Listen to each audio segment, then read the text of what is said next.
Assalamualaikum warahmatullahi wabarakatuh. Perkenalkan, nama saya Nifa Anola dengan NIM 22042044. Pada tugas presentasi kali ini, saya akan menjelaskan tentang perangkat pendukung sistem informasi manajemen yang diampu oleh dosen Yulia Hanuselina SIP MAP dan Artadini Akmal SAP MTA. Baik, pada bagian pertama latar belakang. Sistem informasi manajemen adalah sistem kerja yang berfungsi untuk mengumpul, mengolah, dan mengeluarkan informasi yang diperlukan dalam proses manajemen. Sistem informasi manajemen memiliki komponen yang penting seperti sumber daya software, sumber daya data, sumber daya jaringan, dan dukungan jaringan. Pertama, utility software, yaitu perangkat lunak yang berfungsi menyelesaikan suatu permasalahan tertentu dalam sistem komputer, seperti membantu pengoperasian mesin dalam komputer, diantaranya mempersiapkan pemakaian media disk, copy file, memperbaiki bagian file pada disk yang rusak, dan lainnya. Selanjutnya, macam-macam utility internal. Ada file manager, personal firewall, disk defragmenter, utility backup, utility diagnostic, dan image viewer. Selanjutnya, macam-macam utility eksternal. Ada antivirus, burning atau pembakar CD, cleaning system, multimedia, office, dan internet. Kedua, sistem pendukung manajemen atau MSS, yaitu kumpulan teknologi komputer yang mendukung pekerjaan manajerial, khususnya pengambilan keputusan. Sistem pendukung manajemen atau MSS mempunyai banyak jenis: Transaction Processing System atau TPS, Decision Support System DSS, dan Executive Support System atau ESS adalah elemen MSS yang akan lebih menunjang eksistensi daripada sistem informasi manajemen. Selanjutnya, sistem pengolahan transaksi atau TPS. Transaction Processing System atau sistem pengolahan transaksi adalah sistem pengolah informasi yang ditujukan untuk orang atau karyawan yang bertugas mengawasi jalannya organisasi perusahaan sehari-hari dan melakukan transaksi rutin perusahaan dengan pihak luar. Contohnya pemasaran, penjualan, menerima pesanan, reservasi hotel, dan sebagainya. Sedangkan untuk data yang datang dari dalam, TPS dapat ditemukan pada perencanaan produksi, perpindahan bahan baku dan hasil produksi, pembayaran gaji karyawan, pembuatan dan perpajakan, pembuatan nota pembelian, dan lain-lain.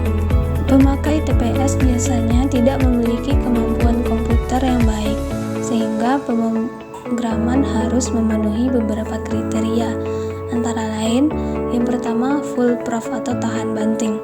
Kedua, user friendly atau mudah digunakan. Ketiga, memiliki perlengkapan interaksi atau keluar masuk yang tangguh, bukan mewah. Keempat, mempersiapkan untuk pekerjaan yang berulang dan sesuai dengan data atau informasi atau kejadian yang sebenarnya. TPS dibagi menjadi dua solusi, yaitu yang pertama, sistem online TPS, mempunyai hubungan langsung dengan data atau database sehingga pengambilan dan pemasukan data akan menimbulkan efek pada seluruh proses informasi di perusahaan. Kedua, sistem batch TPS dilaksanakan bila data transaksi tidak memerlukan konfirmasi dan salah satu data pada bank data atau database.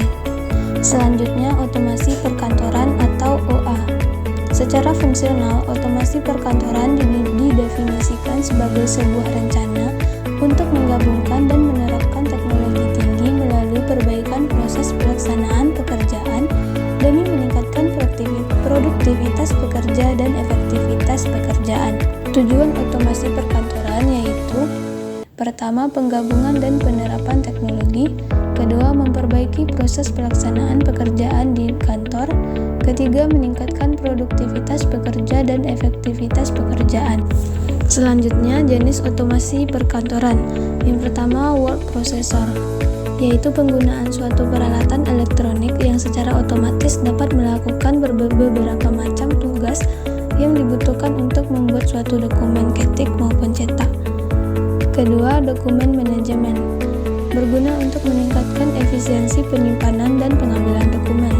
Ketiga, electronic mail, lebih dikenal dengan nama email, jaringan komputer yang memungkinkan penggunaannya mengirim, menyimpan, dan menerima pesan-pesan dengan menggunakan terminal komputer dan alat penyimpanan. Keempat, Electronic Funds Transfer. EFT dapat melaksanakan transaksi pendanaan, transfer pembayaran utang, pembelian atau penagihan, dan sebagainya dari bank ke pelanggan atau antar bank.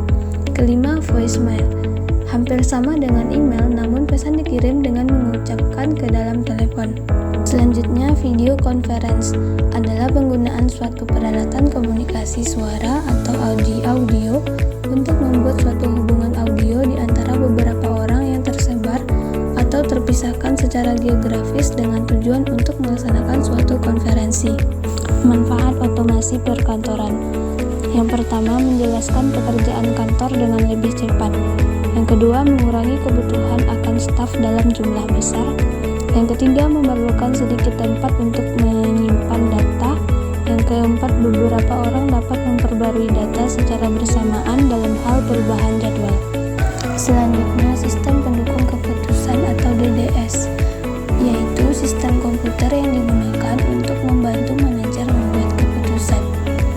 Ciri-ciri serta keuntungan dalam menggunakan DDS dapat dituliskan sebagai berikut. Yang pertama, dapat menyelesaikan problem yang kompleks.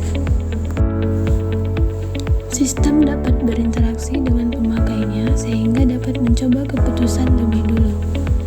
Kemudian, lebih cepat dengan hasil yang lebih baik dibanding dengan keputusan yang intuisi atau mengandalkan perasaan, terutama untuk lingkungan yang cepat berubah. Selanjutnya, menghasilkan acuan data untuk menyelesaikan masalah yang dihadapi bagi manajer yang kurang berpengalaman. Untuk masalah yang berulang, DDS dapat membuat beberapa manajer berkomunikasi dengan lebih baik, meningkatkan produktivitas dan kontrol dari manajer, membantu bermacam-macam bagian dari manajemen. DDS didesain untuk mudah dibuat dan mudah dipakai. Sebuah proses yang menggunakan DDS memiliki beberapa komponen, antara lain, yang pertama dialog, yaitu alat untuk berinteraksi antara komputer dengan pemakainya. Selanjutnya model serta sistem yang memperbolehkan pemakai memilih model yang cocok. Database, yaitu pengaturan keluar masuk data. Selanjutnya data yang akan diproses untuk menghasilkan keputusan. Terakhir, sistem pendukung eksekutif ESS. Executive Support System adalah sistem informasi yang ditunjukkan untuk tingkatan teratas perusahaan, yaitu manajemen senior untuk mendukung keputusan senior, manajemen dalam aktivitas perencanaan jangka panjang perusahaan. Contohnya pemasaran, bagaimana ramalan dan kecenderungan penjualan di masa 5 tahun yang akan datang, dan sebagainya. Sifat dan keunggulan sistem pendukung eksekutif. Yang pertama, dapat menyajikan informasi yang lebih relevan demi menghemat waktu MTA.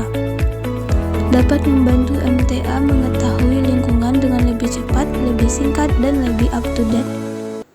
Dapat dibuat khusus atau secara individu sesuai dengan yang diminta MTA, serta sesuai dengan kebudayaan perusahaan.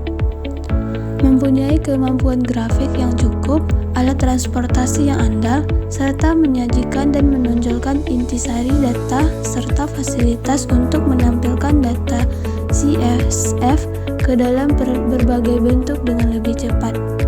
Dapat berkomunikasi dan membandingkan strategi dan realita agar dapat mengurangi jarak serta salah paham antara MTA di bawahnya. Terakhir, mampu mengambil data dari luar dengan mudah karena mempermudah penampilan alternatif lainnya. Sekian materi pada video kali ini, saya ucapkan terima kasih.